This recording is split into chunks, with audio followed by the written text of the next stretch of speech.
Hello everyone and welcome back to the channel. I'm Danny and this is Project Fern. This is the last part of this rear axle video. Today we're going to be getting rid of that, get that out of the way for them to come and pick it up. And we brought the new axle over. We've got everything painted up, ready to be reinstalled. We've got all the new bits in a box down at the bottom down there, which we'll be going through when we're putting them on. And we've got all the brackets lovely and painted, all gloss black, ready to go back onto.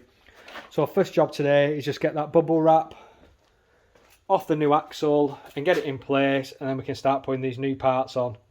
I'm going to start by working my way from the top to the bottom of the axle. I'm not going to put everything on the axle before I install it. I'm just going to get the bits that are a bit tricky to do when the car's underneath. I'm going to be getting the fuel hoses and pipes on. I'm going to be putting all the brackets on and obviously the mounts as well.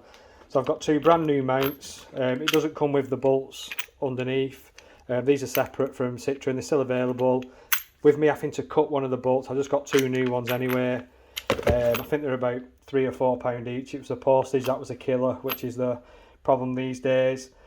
You can go to your Citroen garage and order them and stuff, but I've noticed quite a lot of them now aren't actually parts departments either. They have like centralised departments which are allocated by Citroen, so your nearest one might be 20 miles away. So for the sake of the £5 postage, I just got them shipped to me.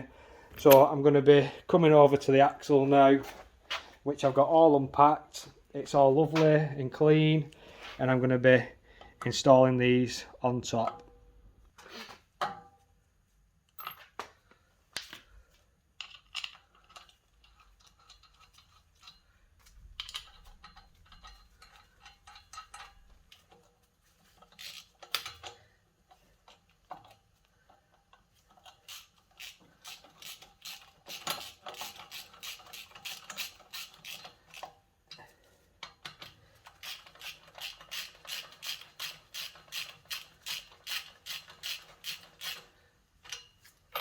That's one done. I'll get the other one done now. Next I'm going to put all the brackets on. We've got 3 brackets each side. One holds the ABS sensor in place and the other one holds the brake pipe in place. And I've got the clip bracket as well to put on just above the axle there, so I'll do that now. I've got the new top axle mount on. I've got the rubber brake hose in place and the clip put in. I've also got the new brake pipe connected and in place. I've tightened that up. You might need to bend these a little bit to get them to line up properly. And I've also got the ABS sensor bracket in place as well. Lined it up by looking at the pictures that I took before I took it off. I'm not going to put the ABS sensor on now because I don't want it to get damaged.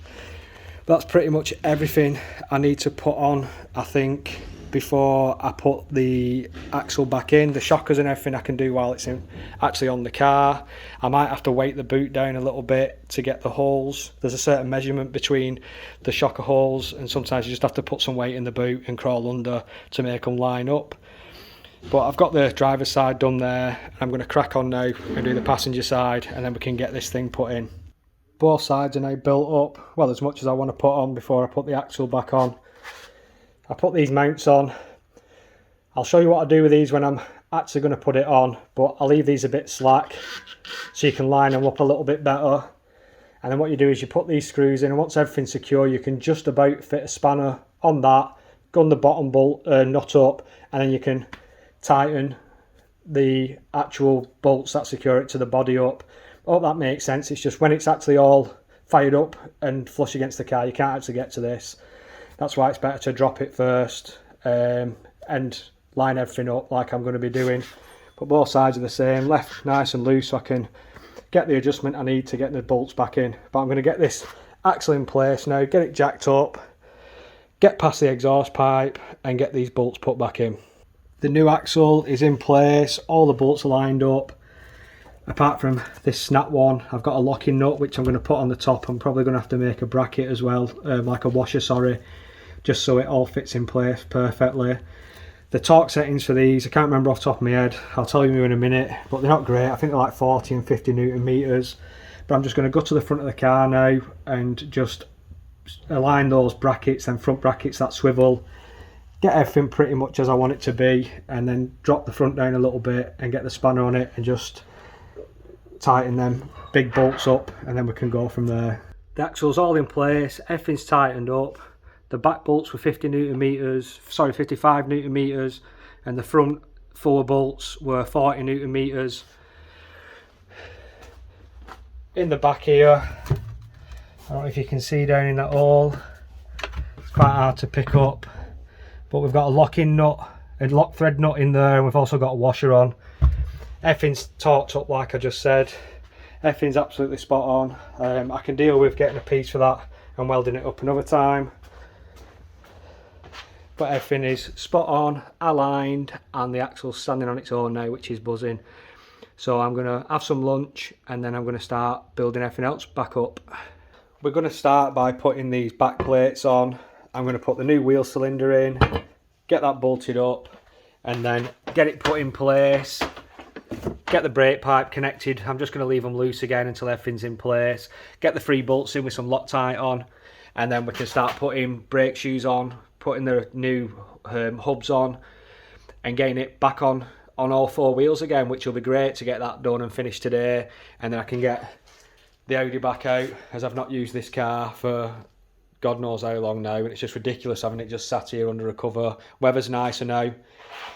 So that's the job now. I'm just going to get that bolted on and then we'll check back in. We've got the new wheel cylinder on. These bolts have been put back in. There's no torque setting for these. So I've just done them as tight as I can really, with some Loctite on it.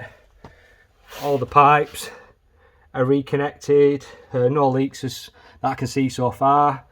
But yeah, everything brake wise is now reconnected. I've just put this guide back on for the handbrake. I have put rubber grommets on the back of this, which were missing last time, where this goes in to stop water getting in. So I'm going to put the new shoes on, build them up, get all the springs off the old one now. Just put them side by side and build them up by eye, just by swapping one spring at a time.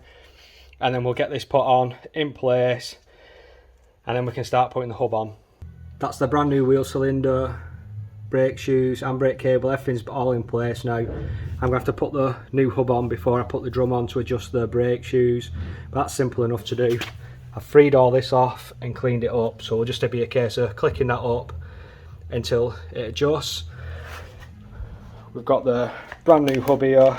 I'm just going to give this a quick sand down and put a bit of engine oil on it and then get that hub whacked on.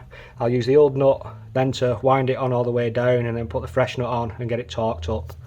That's the brand new hub on, brand new hub nut, torqued up to 250 Newton meters.